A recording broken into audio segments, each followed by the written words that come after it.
ফেলা যায় না। আপনি যদি আজকে এই ইতিহাস, আমাদের ৭১-এর ইতিহাস, ৫২-এর ইতিহাস যদি মুছে ফেলেন, তাহলে ২ দিন পর এই ২০২৪-এর ইতিহাস আপনারা মুছে ফেলবেন। তো কোনো ইতিহাস মুছে ফেলা যাবে না, কোনো ভাই বোন কাউকে কোনো আঘাত করা যাবে না, কোনো বাড়ি পোড়ানো যাবে না। এই কারণেই আমরা আজকে একসাথে হয়েছি। আমি তারপরেও কিন্তু যারা আন্দোলন করেছে বা যারা সাধারণ মানুষ ছিলেন তারা আতঙ্কিত। আসলে হঠাৎ করে স্বাধীনতা পেলে যা হয় তার কিছুটা অপব্যবহার তো হচ্ছেই। যারা বুঝতে পারছে না তারা কি ধ্বংস করছে। এই দেশটা আমার, এই দেশের প্রতিটা জিনিস আমার টাকায় হয়েছে, সেটা ধ্বংস করার কোনো মানে হয় না।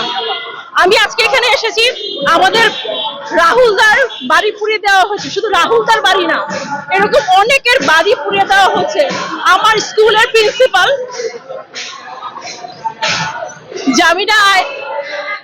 জামিলা খাতুন আমার টিচার, আমাদের স্কুলের নাম ছিল আনন্দ বিদ্যালয়। তার বাসা ৩২ নম্বর, ধানমন্ডি ৩২ নম্বরের পাশে বলে তার পুরো বাড়িটা পুড়িয়ে দেওয়া হয়েছে, পুরো বাড়ি লুট করা হয়েছে। একবার চিন্তা করেন, তার বয়স, এই বয়সে সে তার চোখের সামনে তার বাড়ি সর্বস্ব লুট হয়ে গেলে এগুলো দেখছে। আমরা এখানে এসেছি, এগুলো বন্ধ করতে হবে। আমরা একটা সুন্দর, একটা সুস্থ দেশ চাই। তো সবার কাছে আমার অনুরোধ যে আমরা আনন্দ করব, সেই আনন্দটা যেন বিশৃঙ্খল না হয়। এই যে মূর্তি বলেন, যা কিছু আছে সব তো আমাদের ইতিহাস কখনো মুছে ফেলা যায় না। আপনি যদি আজকে এই ইতিহাস, আমাদের ৭১-এর ইতিহাস, ৫২-এর ইতিহাস যদি মুছে ফেলেন, তাহলে ২ দিন পর এই ২০২৪-এর ইতিহাস আপনারা মুছে ফেলবেন।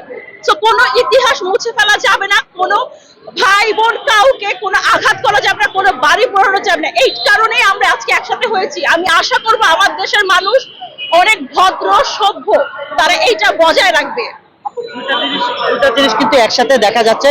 কিছু কিছু জায়গায় দেখছি যে আমাদের মন্দিরও কিন্তু অনেকে পাহারা দিচ্ছে, আর কিছু কিছু জায়গায় কিন্তু দেখছি অনেকে হিন্দুদের সম্পত্তিও কিন্তু লুট করে নিয়ে যাচ্ছে। আসলে দুই জায়গায় দুই রকম, এইরকম এখন সেটাই বললাম, দুটাই চলছে। আমরা মন্দির, মসজিদ, গির্জা, প্রাগড়া যা আছে সব পাহারা দিচ্ছি। আবার কিছু মানুষ আছে সুবিধা নিতে চাচ্ছে বা অন্য দলের নাম দিতে যাচ্ছে। এখন অনেক কিছু হচ্ছে। এই মুহূর্তে আমরা অস্থির, আমাদেরকে স্থির হতে হবে, আমাদেরকে দেশটাকে গোছাতে হবে। তো এইটুক সময় তো আমরা সবাই দিতেই পারি আমাদের দেশটাকে, তাই না? জাতীয় সংসদ ভবনের ভিতরে যেভাবে, মানে আসলে এরা কি শিক্ষার্থীরা ছিল নাকি?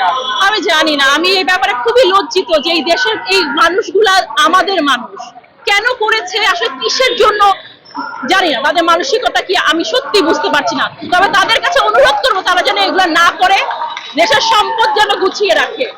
যাদের নেতৃত্বে সারা বাংলাদেশের লোক, সাধারণ মানুষ সারা দিয়েছে, যে বৈষম্য বিরোধী ছাত্র, তাদের উদ্দেশ্যে কিছু বলতে চাচ্ছেন? তাদেরকে মানে তাদের জন্য আজকে আমরা এত কিছু পেয়েছি, তাই না? এবং অনেক অনেক বাচ্চা, ইনোসেন্ট মানুষ শহীদ হয়েছে যারা এই আন্দোলন সম্পর্কে জানেও না।